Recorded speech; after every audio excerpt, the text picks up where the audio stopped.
Σήμερα θα θυμηθούμε την φυσική αριθμή, θα εξετάσουμε ορισμένα χαρακτηριστικά τους καθώς και τη διάταξή τους. Επιπλέον θα ασχοληθούμε με τη στρογγυλοποίηση και θα μάθουμε πώς γίνεται βήμα προς βήμα.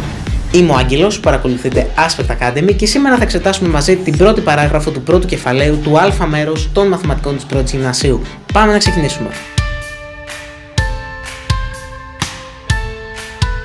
Οι αριθμοί 0, 1, 2, 3 και πάει λέγοντας 99, 100, 101, 1999, 2000, 2001, 2023 κτλ. Ονομάζονται φυσικοί αριθμοί. Κάθε ένας από αυτούς έχει έναν προηγούμενο και έναν επόμενο. Για παράδειγμα, το 28 έχει το 27 ως προηγούμενο και το 29 ως επόμενο.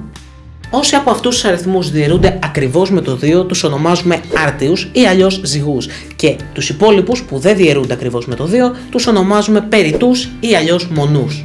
Οι φυσικοί αριθμοί στο σύνολό τους είναι άπειροι, όμως τα ψηφία που χρησιμοποιούμε για να τους αποτυπώσουμε είναι μόνο 10. Αυτό συμβαίνει γιατί η αξία ενός αριθμού δεν καθορίζεται μόνο από τα ψηφία τα οποία περιέχει, αλλά και από τη θέση αυτών. Σκεφτείτε πόσοι τριψήφιοι αριθμοί μπορούν να προκύψουν από τα ψηφία 3, 4 και 5. Χρησιμοποιώντας το καθένα από αυτά μία φορά στον κάθε αριθμό, προκύπτουν 6 διαφορετικοί αριθμοί.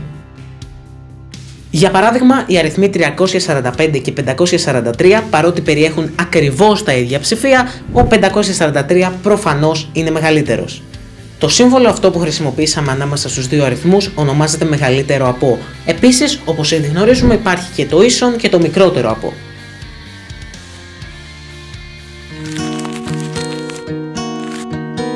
Αφού λοιπόν μπορούμε να συγκρίνουμε τους αριθμούς χρησιμοποιώντας αυτά τα τρία σύμβολα τα οποία είδαμε νωρίτερα, τότε ξέρουμε και τη σειρά τους και άρα μπορούμε να τους τοποθετήσουμε σε μία ευθεία όπως αυτή που έχω πίσω μου. Τοποθετούμε ένα σημείο, για παράδειγμα το σημείο όμικρον, στη συγκεκριμένη ευθεία και εκεί πέρα θα πούμε ότι είναι το 0. Από εκεί και πέρα, σε όποιο σημείο της ευθείας και αν θέλουμε εμείς, τοποθετούμε το α, το σημείο α. Θέλουμε να είναι εδώ, εδώ, εδώ, όπου εμείς θέλουμε. Ας το κάνουμε τώρα για ευκολία σε αυτό εδώ το σημείο. Ας το ονομάσουμε α. Κάτω από το α θα πούμε ότι είναι το 1. Πολύ ωραία. Τι έχουμε κάνει τώρα? Έχουμε δημιουργήσει μια δική μας μονάδα μέτρησης, την όμικρον α. Αυτή εδώ. Η όμικρον α λοιπόν υποδηλώνει διαφορά μίας μονάδας, γιατί από το 0 στο 1 η διαφορά είναι μία μονάδα. Άρα άμα θέλουμε να πάμε στο 2 που θα χρειαστούμε μια διαφορά άλλης μίας μονάδας, φυσικά θα αφήσουμε άλλο ένα όμικρον α κενό, άρα άλλο τόσο. Και θα πάμε περίπου σε αυτό εδώ πέρα το σημείο. Θα βάλουμε το σημείο β και εδώ θα είναι το 2. Μία παρόμοια τεχνική χρησιμοποιούμε για να βαθμολογήσουμε ένα θερμόμετρο. Ξεκινώντας βρίσκουμε την αρχή, δηλαδή το σημείο όταν η θερμοκρασία είναι 0 βαθμοί Κελσίου και βάζουμε το 0. Και στη συνέχεια βρίσκουμε το τέλος, δηλαδή το σημείο στο οποίο είναι η ένδειξη όταν η θερμοκρασία είναι 100 βαθμοί Κελσίου και σημειώνουμε το 100.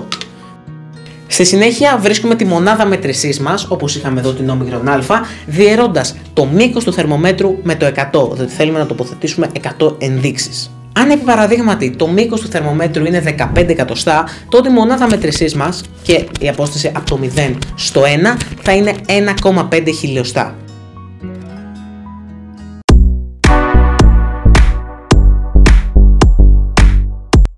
Ας υποθέσουμε ότι βρίσκεσαι σε ένα μαγαζί και θέλεις να αγοράσεις μια νέα τηλεόραση και ξαφνικά βλέπεις την τηλεόραση των ονείρων σου και λες αυτή κάνει 400 ευρώ, είναι μεγάλη ευκαιρία.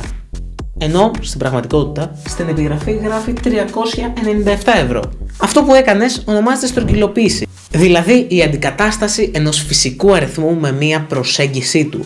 Εδώ το 400 ως προσέγγιση ήταν μεγαλύτερο από τον πραγματικό αριθμό που ήταν το 397. Όμως μπορεί να είναι και μικρότερη, δηλαδή αν η τηλεόραση έκανε 402 ευρώ, τότε πάλι όταν την κοιτούσες θα έλεγες ότι αυτή κάνει 400 ευρώ.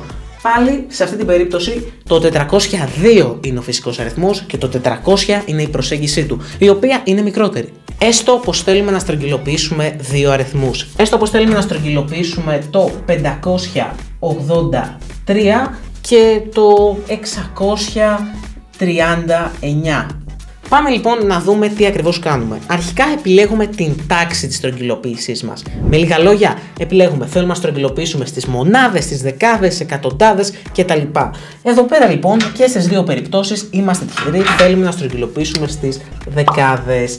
Πάρα πολύ ωραία. Πάμε λοιπόν να δούμε τι κάνουμε. Κοιτάμε την τάξη που βρίσκεται ακριβώς δεξιά από αυτή που στρογγυλοποιούμε. Στρογγυλοποιούμε στις εκατοντάδες, θα κοιτάξουμε τις δεκάδες. Εδώ που στρογγυλοποιούμε στις δεκάδες. Άρα κοιτάμε στις μονάδες. Οι μονάδες λοιπόν σε αυτή την περίπτωση είναι 3. Πάμε να δούμε λοιπόν έναν κανόνα για να θυμόμαστε τι κάνουμε στη στρογγυλοποίηση.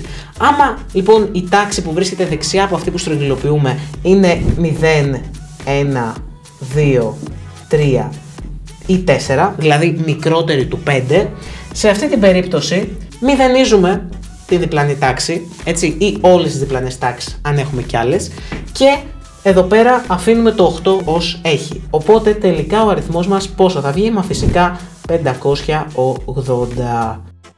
Η περίπτωση που συναντάμε εδώ πέρα είναι λίγο διαφορετική, διότι πάλι θέλουμε να στρογγυλοποιήσουμε που στις δεκάδες. Άρα κοιτάμε την διπλανή τάξη στις μονάδες. Οι μονάδες εδώ λοιπόν, όπως βλέπετε, είναι μεγαλύτερες του 5. Σε αυτή την περίπτωση λοιπόν που είτε είναι ίσες, δηλαδή 5, είτε μεγαλύτερες του 5, 6, 7, 8 και 9, τότε τα πράγματα είναι λίγο διαφορετικά. Ναι, πάλι μηδενίζουμε όλες τις επόμενες τάξεις, όμως σε αυτή που στρογγυλοποιούμε προσθέτουμε και 1. Το οποίο τι σημαίνει? Σημαίνει πως τελικά θα βγει 640 το συγκεκριμένο.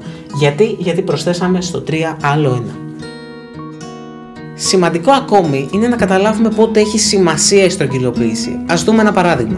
Στις 13 Ιουνίου του 2004 ακούστηκε στις ειδήσεις ότι από τα 450 εκατομμύρια πολιτών της Ευρωπαϊκής Ένωσης ψηφίζουν τα 338 εκατομμύρια για να εκλέξουν 732 βουλευτές του Ευρωκοινοβουλίου.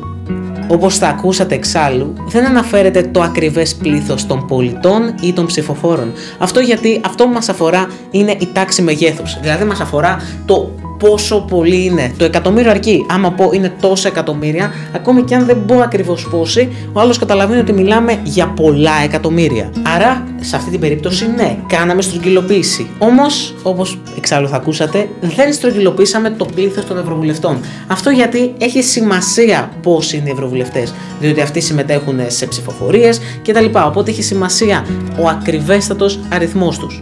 Τι άλλο στρογγυλοποιούμε? Το ύψος ενός βουνού. Αν είναι 2.956, τότε μπορούμε πάρα πολύ εύκολα να πούμε ότι είναι 3.000 μέτρα.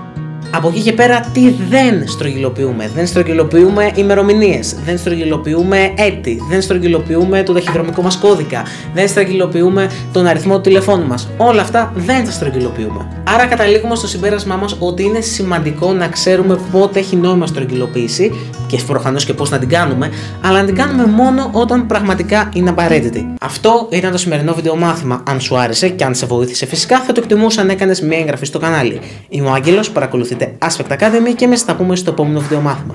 I wanna be the greatest. Everybody on the fake shit. I look around and feel like everybody is the fakest. I make this every day and I'm impatient, hoping one day I blow up from the basement. Statement, the top is so vacant. I don't hear shit that I think is amazing. Waiting for my day when I'm playing sold out shows for 1,000 faces. Hey, give me that crown, get in my way and to be put down. It ain't your place.